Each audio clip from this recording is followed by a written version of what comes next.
Welcome to the Pirate Broadcast, where we interview interesting people doing interesting things, where you can expand your connections, your community. Kindness is cool and smiles are free. And let's get this party started. And you know what? It's a great day to have an interesting guest doing interesting things again. And I just want to welcome you if you're showing up live. Thank you, all the gratitude in the world. Ask your questions. Let's interrogate the guest here today. Terry Bean, how are you today? Man, if I were any better, I'd be you, dude. That's how I'm feeling right now. The smiles are free. That stuff makes me smile every time I hear it. Kindness is cool, man. Kindness is cool. Kindness is cool. And there's no doubt about it. And I want more kindness out of life. So that's why I was excited to come back. I'm like, I need a little more kindness. I don't see enough anymore. So I got to hang out with Russ for a little while.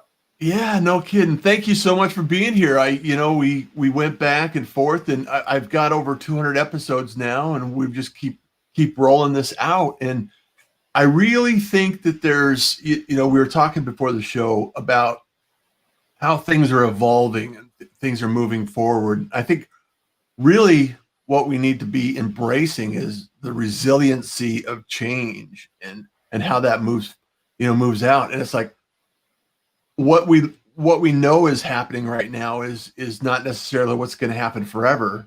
However, it is changing how we live and how we work forever. And you were telling me about a story of the gig economy and how just in time workforce, and I want to talk a little bit about that, go a little bit deeper. So first of all, though, for those that don't know you and haven't yet connected with Terry Bean, tell us who you are and how you got here today.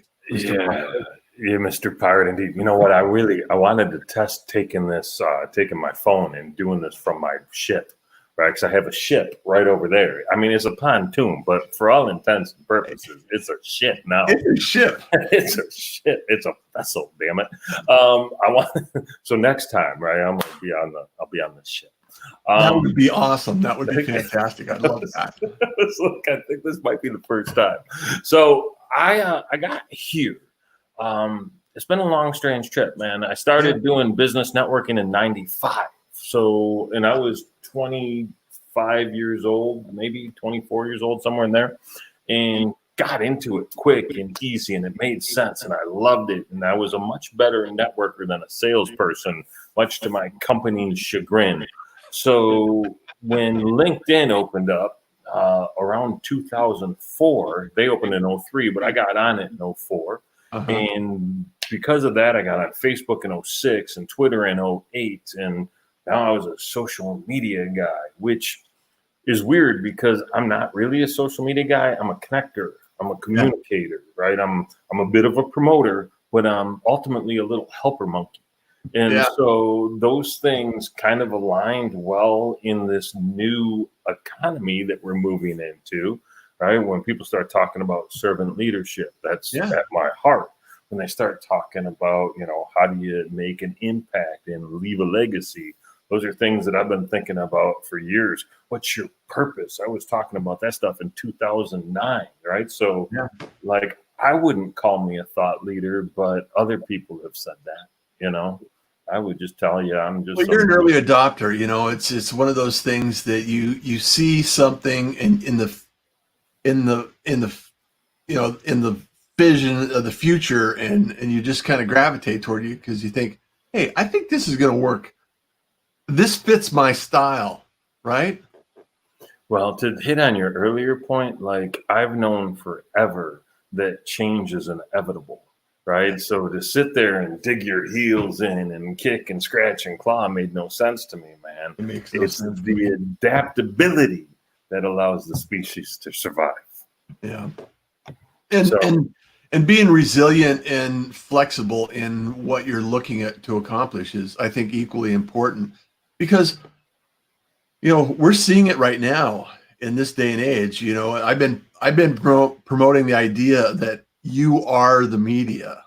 You are the media. Now it's almost a level playing field, Terry. It's like this. You see, everybody is on Zoom. It's like running and gunning and making content in a unique way, their own unique way. And as an innovator like yourself, you're seeing the same things take place in the workspace. It's just like those connections are, it's not even social media as a tool. You're just using it as a tool to make the connections like you used to go out and network. And so now networking physically in a space is limiting right now. So use what you have where you are, right? 100%. And I popped in here. I don't know. I have a frustration. My daughter's sitting on the other side of the living room right now, watching me kind of rant and rave a little bit because I'm trying to upload the image to this blog post that I just finished about how to network virtually, because that's where we are, right? Yeah. And I know people are like, what are you talking about? Why are you doing it today? We've been networking virtually for like 3 months, man. Where you been? Yeah, but you're not doing it right. So we're not getting the results. Let's dive into that. What do you see out there that people are missing out on? Because I think that's really the key, the key point that we can bring home today is how can we improve what we're doing? Because there's a lot of people that aren't used to the tools. They're not used to the environment, and they're really not used to making the networking connections like yourself doing this for, a few years now. Yes, thank you very much. Try to be kind, Gary. I think this might have been darker. We're sure. Looks good with your tan, though. That's what I said to somebody. They're like, "You gonna shave it?" I'm like, "Not until my skin gets pale." I like the contrast, man. So, I think a couple of things, right? And this is, I put together a 15-point checklist, and you'll be able to find it at trybean.com. Virtual-networking-checklist if you're interested. I would drop the link in the notes here, but it ain't done yet, man, because the image. Anyway, so what I would tell you is 3 things, right? 3 of the 12 things or 15 things that are on there. One is no grandstanding, right? We're also happy to talk and to share that if we're on camera and we're in a room with 30 other people, and I say room and I mean Zoom. You have this 60-second commercial, but if you've ever been to a live networking event or on a Zoom, people have no concept of time when it's their turn to speak. They know how long everybody else is, but no clue for them. So you got to really work on your messaging up front, right? And be concise and be crisp and be clear and not tell your life story, right? Not tell everything you do. My friend Charlie Wahlberg used to use the line, "We need to titillate, not satiate." And I just thought that was so poetic, right? It is so poetic. I still cite him. I've been stealing that thing for 10 years, 12 years, but I still cite him because that's the kind of dude I am. Yeah. So number 2, right? Number 2 is you have to figure out where your online home is. Where are you going to direct people to learn more about you? And LinkedIn profile is a great one. The About Me page on your website or About Us page on your website might be a great one. But don't just drop people to your website with no direction as to where to go, right? So put them somewhere. Yeah. And the one that I still use and have had forever is an About Me page. And I like that one because it allows folks to choose their own adventure once they get there. So you get a summary of who you are, and then they can figure out where they want to find you, where they're comfortable from there. So that's number 2. And number 3, man, number 3 is the idea of just following up, right? Stay in touch with folks. Yeah. If you make good connections, I talk about in this post about the idea of using this time to disqualify people, right? So you shouldn't be trying to meet with everybody. You should try and meet with the people that make the most sense for you and what you're trying to do and how you can help them, right? So because you could network all day if you wanted to, but you got to disqualify. I know that, people like yourself, and others that I know in the pirate community, I mean, we could sit on the phone all day long with 30 people and have conversations about almost nothing and make it a good day. It's just like, I don't know that it's profitable, but it's a good day for a conversation. That's exactly right. And let's be And I honest, think man. that's where a lot of people miss out is being clear and concise. That's it. No grandstanding. That's one of the points in there. No grandstanding. But to your point, man, we can spend a phone call all day with just one of those people. If you and I sat down and had nothing better to do than sit and shoot the shit, Yeah. do you think we could be done in 2.5 hours? I mean, we could, but we wouldn't have to be. We could talk for, I think, hours easily. Easily. Out on the pontoon pirate boat. We'll fly the Jolly Roger and we'll go, man. Yeah. Jolly Roger or Jolly Rancher? Jolly Roger, right? Jolly Rancher's the candy. Yeah. Yeah. So it's kind of fun. We'll find something to work on. So. That's it, man. We can do that all day. And so, so keep going down the list because I want to make sure that we cover these points. Yeah. So the disqualifying was something that's important. And then what you do from there is you turn those meetings, those first meetings, into 15-minute conversations, right? So in the old days, we used to always schedule coffee or we'd schedule lunch.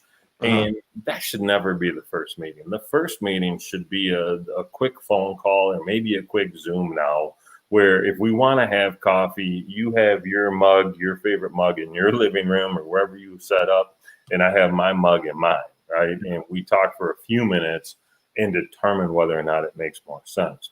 In the old days, in the real world, neither one of us spent a lot of time doing our hair, but we still have to get ready, get in the car, get there, sit there, do whatever, leave. And if it's close, I don't know where in Arizona where you are, but for me, if I have a meeting with somebody and it's close, it's probably 12 minutes away. And that's if it's in town, it's 45 minutes away. Right. And so that's a lot of road to hoe to just sit down and chat with somebody for a little bit. Yeah. So I'm trying to avoid that. So, but there's some other good stuff inside of this list. We'll put the link inside the, in the post and get that out there. And I think to your point, Terry, I think it's really important for us to understand that the most valuable commodity we have to deal with today is time. It's really about time. And it's not that I wouldn't want to have a conversation with somebody. It's that we need to have the right conversations at the right time. And it's one of those things that I like exposing people to the pirate community because there's a lot of connections, a lot of relationships that have developed out of this, and a lot of introductions that take place in the back of the community. And I just love the connection that takes place as a result of having kind of a centerpiece of activity, and it's like, okay, everybody could come in here. Some people come and go, and they show up here and they show up there, and they might watch a replay or they might get an update you can sign up for the update, by the way. So it's like, all of those little activities add up, and you continue to show up and you're staying consistent. And I like what you're talking about with the follow-up. So give us some hardcore recommendations on what following up looks like in this day and age right now. Because I think this is where I see so many people, including myself, I'm not perfect by any stretch of the imagination. And as a pirate, sometimes I go off and I get distracted. So following up is so key. So walk us through some of the strategies that you use to take that to the next level. So, man, it's so straightforward and so simple for me. So I'm glad that we're going to talk about this because I think this will solve some issues for folks. Here's what it looks like. And the beauty of this system is it can be a phone call. It could be a voicemail. It could be an email. It could be a LinkedIn message. It could be a Facebook post. It could be smoke signals. It's whatever you got at your disposal. Here's what it looks like. Hey, Russ, you and I met on the Pirate Broadcast. We talked about the future of work and how to network virtually. I think we could do some really cool stuff together like X, Y, or Z. I'd love to continue this conversation. Can we set up a phone call or a Zoom? I'm available Tuesday or Wednesday at 10 a.m. Do either work for you? Yeah. Right? So super straightforward, super to the point. Breaking it down further, you tell them where you met. You tell them what you talked about. You tell them what you want to do together. You suggest how to do that. And then you give them a couple of times. So it's just a real simple, straightforward 5-point system that you can implement and takes less than 67 seconds if you can type, and less than that if you're talking. You know, years ago, I used to get in the habit of texting, you know, five to 10 people a day. Yeah. You know, just do an outreach. Hey, I'm checking in. I hope you're well. Have a great day. You know, no expectation, no commitment, no requirement. However, it did keep people at top of mind, and I've been thinking a lot about that and how I can put that in place in a system, in a workflow, because I'm a systems guy. I like systems. I like process. I like putting things in place. Otherwise, it gets off the rails and you get out of the habit, and next thing you know, you're knee deep in work and client activities, and you forget that you have all these relationships that need to be nurtured, because we're all distracted by the 3-second rule. You know, it's like 3 seconds go by and I'm on to something else. So amazing. It's scary. Hey, I want to drop in the comments here, Terry, and let people know that we're here. Okay, we got Janet Kent. She's here. Kathy Spooner. Kathy, thank you so much. And Kenyatta, she's a pirate. Hey, Pirate Broadcast. Mary Jo, nice. Wendy, hey, hello, pirates. Good morning, Wendy. She's one that we need to get coffee with. I like the pencil. I want to know about the pencil. Yeah, I haven't seen the pencil one before. Yeah. Well, my life story is fascinating, Terry. You're not lying, Andy Foot. You're not lying. That's true. Yes. He's a fellow pirate. Yeah. And he's got that cool scowl about it, too. I like that, right? Yeah, he's mean mugging talking about that fascinating life. Yeah, he was just on a couple of weeks ago. So I had a blast with that. He's a good dude. So is mine. Had a girl. Fantastic. You know, it's and then here's Angie. Good morning, Russ, Terry, and all the pirates. Hi. And then Larry Knutson. So displaying hello, pirate peeps. So an Arcot from the other side of the world. Bonjour. Oh, very nice. There you go. Using comrades. Russ is going to change it to Rancher Broadcast. Totally different vibe. Jolly Rancher Roger. We'll work on that branding, Andy. And Kenyatta. See, this is what I love, Terry, is Kenyatta's talking to Angie now, and Lori and all these people. And it's really happy evening, morning. Yeah, Russ, I wish those motto pages, black and white ones, were still around. Yeah. So Wendy, right kind. I like that. Mm-hmm. Boy, is that important right now. It's so important. You know, sharing a little kindness has never hurt anyone. So, Terry, I want to talk a little bit about, you know, we talked about follow-up and the importance of follow-up and nurturing relationships. And also, what is it going to take in the next, you know, the Zoom arena here? And how does that impact so many people that are afraid of video? You know, you've been on video, you've used video for a while, and it's not anything to be afraid of. It's something to embrace. And I started the Pirate Syndicate to help people produce shows that aren't necessarily, they may not have the time to deal with the technology and everything that goes along with it. And on these Zoom sessions you're in, is there like a theme that you use besides grandstanding? I know there's some other etiquette things that we could talk about. And what else have you seen that do's and don'ts of online networking now? So I talked a little bit about this idea of having a place, right? Having the about me or the LinkedIn or the about us on your webpage, dropping that in the chat early on with a quick value proposition statement is a great way to casually and politely introduce yourself. But more to the point, it's a great way to get other people to do the same, because we need someone to take the lead to do that. And once you do, people are like, oh, boom, boom, boom, boom, boom, boom, boom, boom.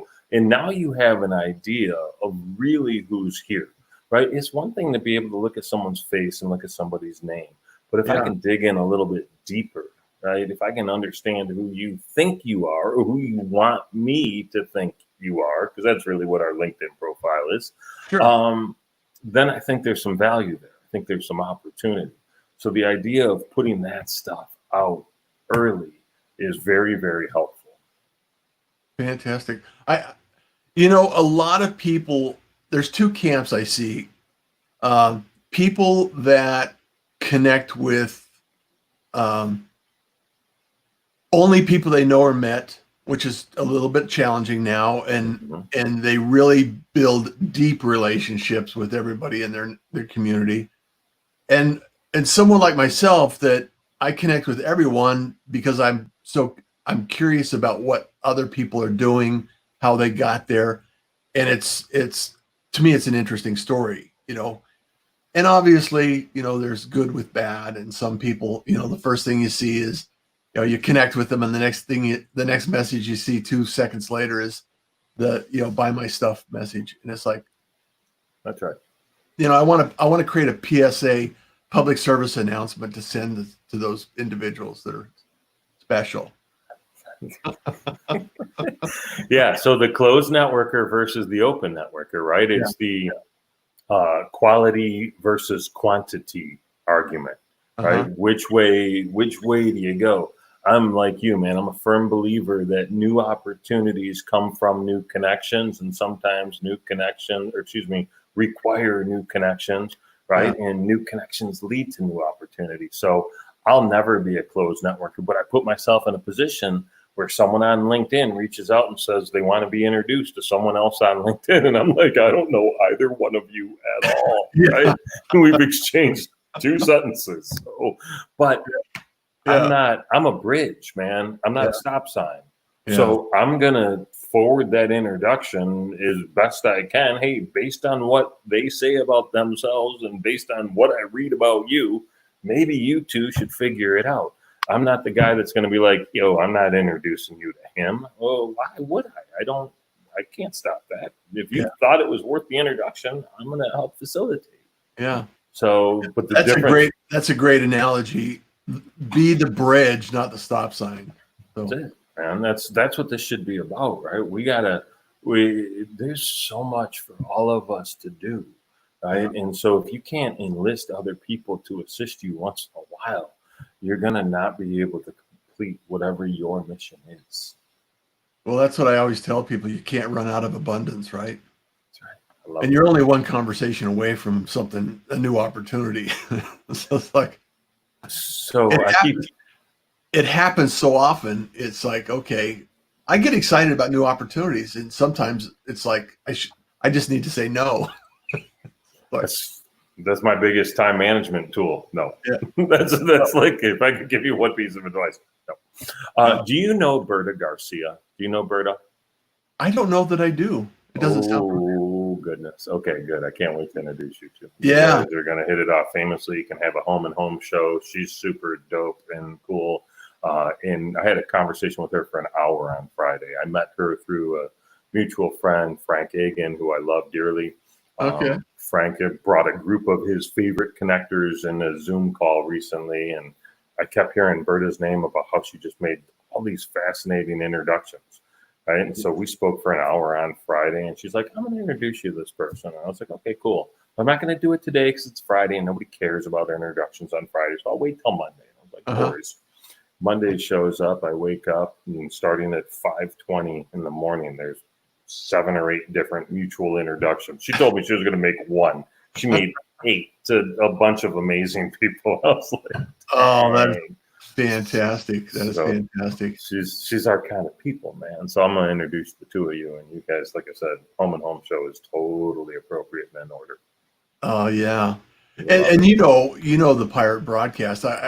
I like bringing people like that onto the show just to have a conversation that because I think it illustrates the example of what can I do in my life that other people are doing, because that creates the roadmap, that plants the seed. It's like, okay, that's a thought, that's an idea, that's a concept. It's like, if he can do it, I can do it too. And it's like, it's not difficult. It's just something you need to adopt in your life. It's like, okay, go find examples of somebody that is doing something you think about doing, and get some information, ask questions, and get some updates on what that it looks like and what that feels like. And then pursue it. If you're thinking about doing it, pursue it. That's one of the things that makes life go much, much easier. I was looking at a meme yesterday, and it talked about the idea that we should spend time reading books from people that have done the things we want to do, because, as Tony Robbins has said for years, success leaves clues, right? And those clues, if you're reading a book from a guy that did what you want to do, those clues might be in that book. And I say guy meaning gender undetermined yet. So that's not necessarily a dude. We don't even know what their gender is. Guy. Yeah. Okay. I want to be, trying to be gender neutral with it. So, it's, and, we were earlier and we were talking about younger people, millennials specifically, and the idea that I always felt like when you're in high school and people ask you, what are you going to be when you grow up? What are you going to do after you graduate, or, get out of college, or whatever it is. And I think it's backwards, because I think a lot of people need to take classes on exposure of multiple industries and different types of disciplines, because what you imagine a job is not necessarily what the job actually is. 100%. When you're talking about jobs, and when you're talking about the workforce, and you're talking about things that are changing, which is really happening right now. It's active change right now. You're not going to a company and working for 30 years and retiring and getting the gold watch. You're working on projects, you're working on activities, you're working on tasks, you're working on different things. Even in a stable organization, it's not necessarily guaranteed that you're going to be there for 20 years. So you really have to adapt some of these resilient skills in order to achieve something that you're interested in. Because if you find something you're interested in and you do it well, you can transfer that skill to any organization that you go to. And I think I think people need to understand what that looks like and how that can evolve over time. I think that's 100% true. And oh, by the way, if you find something you're interested in, you're good at it, and you actually enjoy it, you don't feel like you're working, right? Somebody sent me a note on LinkedIn. Hey, what are your plans for retirement? I'm like, retire from what? What I love doing? No, man, I'm not going to stop doing this until I'm 6 feet under. Right? I'll be selective about it. I'll say no more. Right. Yeah. But I'm going to do something like this until I can't. So not because I want to be done. I feel like I retired 20 years ago, as far as I'm concerned. Right. Because I do what I like doing, and I say no from time to time. But your point about the kind of future of work mentality, that gig economy, and it's ironic that we call it the future of work, because the gig economy, or a remote workforce, or what millennials have been kind of doing, it's here, it's now. It's the now of work, right? The work model that we follow is archaic. It's 100+ years old. If you look, I just read an article yesterday. Google has 102,000 full-time employees as of 2019. Wow. They have 121,000 contract workers. They have more people on contract than they actually employ, right? And so the benefits are huge. Go ahead. Yeah, that's insane. Just to think about that number and understand, I'm sure that Amazon's a lot the same way. There's a lot of contractors that work for Amazon, a lot of contractors that work for, a lot of companies. I've been doing contract work for a lot of different companies over the last decade, and it's like, hey, 1099, And then when I want to not do that anymore, I can move on to something else, That's right. Yeah. That's right. And that's the beauty of it, right? And you have the ability to control your schedule and do what it is that you want to do when you want to do it. And that's the piece. And COVID really kind of ushered this in because, 6 months ago, FaceTime, if I don't see your face, how will I ever know you're working? Now it's pretty easy, right? So we have to reset some expectations. We have to realign and adjust some of the things from a priority standpoint, from a results standpoint, from what we actually expect to see, so everybody's on board. But for the most part, man, it's already done. It's the switch is flipped. So have you flipped? I think our mindset has to catch up with the community. 100%. Boom. Hey, 100%. Terry, I could talk at least for another several hours with you. I appreciate that. And I appreciate everyone in the community. Thank you for being here. Wendy, Kyle, Dennis, Lori, Angie, all of the pirate community. I really, truly appreciate you. And I'm humbled by your activities and your access and your conversations. Connect with Terry. If you're not connected with Terry, tell him Russ sent you. Tell him he's a pirate. I'm a pirate too. And make those connections, make those introductions, and stay active and connected, and as always, Terry, kindness is cool and smiles are free. So love it, man. Love it. And where do people connect with you? Where do people chase you down next? Best place to find me, if you're not looking on LinkedIn, we're on linkedin.com/in/Terry Bean, very cleverly hidden, is trybean.com, TRYBEAN.com. Fantastic. Well, it's a pleasure to have you back. Thank you, sir. As a 2-time pirate, and I suspect there's probably another one in the future. So always a pleasure, Terry. Look forward to it, man. See you when I do. Take care.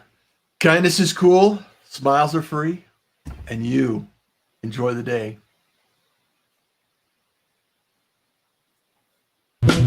Thank you for joining the Pirate Broadcast. If you found this content valuable, please like, comment, and share it across your social media channels. I would love the opportunity to help others grow in their business. The Pirate Syndicate is a platform where you show up, we produce the show. It's that easy. If you want to be seen, be heard, and be talked about, join the Pirate Syndicate today.